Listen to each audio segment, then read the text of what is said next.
Hi, Courtney here to talk to you today about a mindset shift and something that I use in solution-focused coaching and stress management with my clients and in rehabilitation for heart health.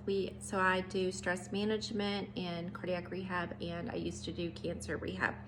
And so some things that I do, and I think this is important as well to do with children as well as with adults, so that we don't become over busy, burned out, and overwhelmed. And I definitely have been there to the point that now I am retiring, or I'm at least going on a sabbatical. I'm not calling it retirement because I want to give myself permission after a year to go back to work if I decide I want to.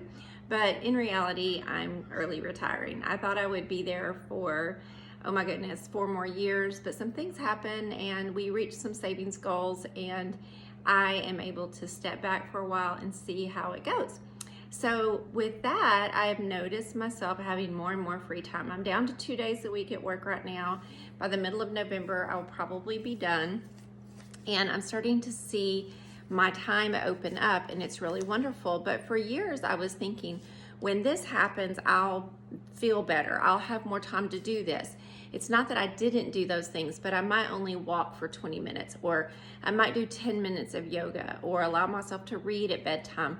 But I never allowed myself to have long periods of time to do things because there was so many things I wanted to do, and it was like, well, how can I get that feeling without it taking up too much time? Now, as my time opens up, I want to make sure that I don't waste it, that I live the life that I want to live, and that I live it with intention. I'm going to talk to you today about how to find time in your schedule and what to do with that time so you don't spend it staring at a screen the whole time. Not to say that's always bad, but we don't want to find ourselves having so much unstructured time, and that all we do is sit in front of screens watching movies or TV, that we also spend some time doing things like getting out in nature or reading. So the first thing to do is to get a calendar. For me personally, I like the big calendars, the planners. I was a teenager in the 80s when planners became big. This is the whole month at a glance, and then it has the weekly. But this tells me which days I'm off, which days I have appointments, so I can plan around my calendar. I very much try to schedule a day or two a week where we do not go anywhere, where we don't leave the house at least once a week. We live about 20 miles out from everything, and so it's not an easy feat. So if I'm going to work or I'm going to town, I want to do it all at once. If you like this kind of content, I don't know if I said it or not, but please like and subscribe. It sure does help the channel. All right, the other thing is to time block your days. So even if you have free and open days, sometimes, yes, we want to leave them unstructured. We don't want to have every hour time blocked, but at least know that, like, in the morning, you can even put the fun stuff in there. In the morning, I'm gonna get up and drink coffee, but by 7:30, if you get up at 6:30, I'm gonna get up and I'm gonna clean up at the house and do my chores. This is kind of my day usually. And then I'm gonna take a shower, and then I'm going to work in the office, and then I'm gonna have lunch. And then by that point, I've usually by 2 or 3, if I'm home, gotten everything done that I have to do by the day. So right now it's about 3:30 in the afternoon. I've pretty much gotten everything done that I had to do on my to-do list for the day, and I have several hours before I need to have dinner ready. So, and then I always have some chores after dinner, like feeding the dogs and cleaning the kitchen.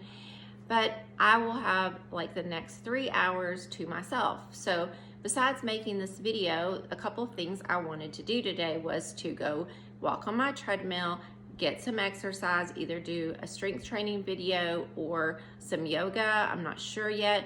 And I wanted to have some time to read on the back porch. It is a beautiful fall day here. It's about 72 degrees. It could not get more perfect. And I don't want to waste it in the house and not get outside.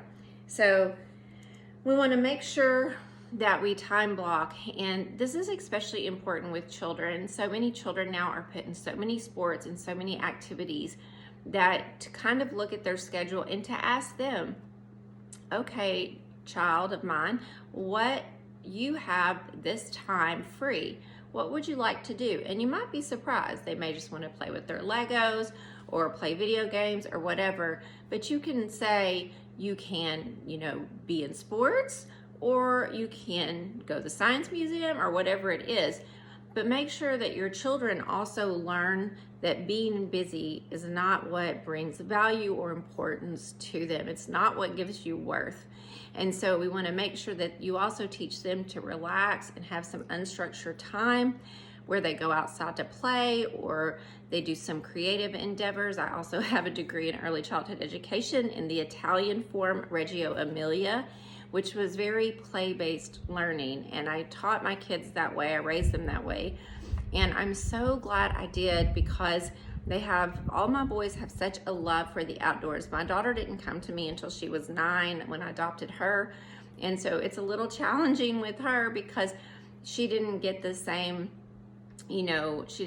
experiences when she was little because she was inside so much. So getting your kids out, taking them for walks. Of course, I did this when we got her and when she came to live with us, but we made them go take walks. We live in a national park. We made them get out and go to the lake, go to museums, and do things like that. I didn't push sports and things like that as much. They could do them if they wanted to, but I never made them do extracurricular activities. It was always optional. So it just depends on your parenting style, but we've become a society that's so busy, we're seeing a big backlash against the hustle culture. The next one is to find buffer in your schedule. I cannot stress this enough. I see so many people in my life that do not build in buffer. And by buffer, I mean plenty of time between things to give yourself time to take a deep breath. Let's say you have a whole day, you've got to work and you've got a doctor's appointment. Give yourself an extra 30 minutes in between there. If you think it's going to take 15, give yourself 30 minutes. Bring a book with you. Go get a smoothie. Pick up a cup of coffee. Just take 10 or 15 minutes to just relax, meditate, stretch, take a walk, breathe if you have extra time. That way you're not feeling rushed and you're not feeling stressed out. In your schedule, I have one child who time blocks to the nth degree. His whole life is time blocked, and there isn't much buffer. We want to make sure to leave just unstructured open time, because it's not like we always need an hour of unstructured time, but just an extra 15 minutes to stretch our legs, take a deep breath, make a phone call. All right. The next thing is, I think I already said this, just leave full days open to rest. And I just wanted to add to that when my children were little, we took that day of rest very seriously. It's not that I'm super religious, but I thought, well, if it's in the Bible, it probably had some significance that was really, God probably knew better than me, right? So what I did was we had a period of years off and on for long periods of time where we said no electronics on Sundays.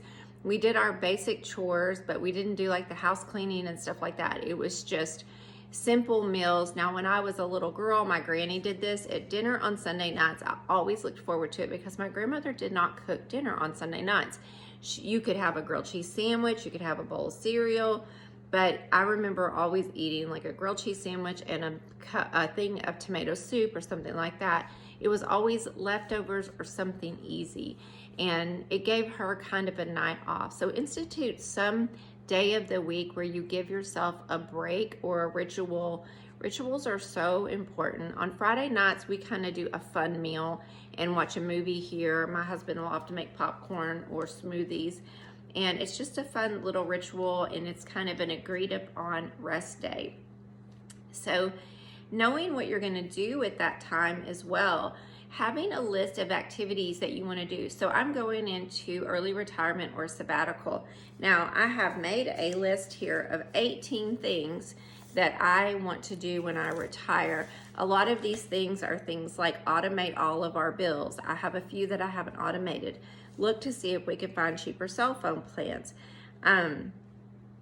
Look at the CDs and solo 401ks. Like, look at our investments and make sure we're optimizing those. I also have rest, play, things like hiking, doing more yoga, doing more working out. I may join a gym. I don't know.